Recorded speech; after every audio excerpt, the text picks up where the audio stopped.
लघुचाप क्षेत्र मौसुमी वायु प्रवाह प्रभावित करें। वर्तमान सूचना अनुसार अरब सागर और पूर्व केंद्रीय बंगोपसागर जून 6 तारिख में एक लघुचाप क्षेत्र सृष्टि होवार संभावना अच्छी। दक्षिण और पूर्व भारत को दक्षिण पश्चिम मौसुमी वायु प्रवाह को प्रभावित करें।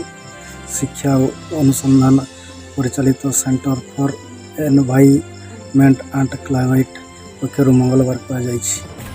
लघुचाप क्षेत्र में तीव्रता और गतिपथ को दक्षिण पश्चिम मौसुमी वायुर अग्रगति निर्भर करें सीईर निर्देशक डॉक्टर शरद साहू कहते।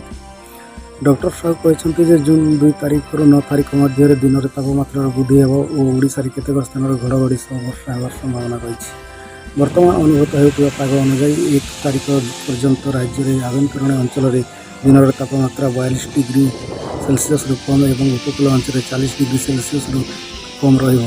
उत्तर अरब सागर में आंटी साइक्लोन और बंगोपसागर प्रभावित पवन हेतु ओडिशा काल वैशाखी प्रभाव रही से कहते।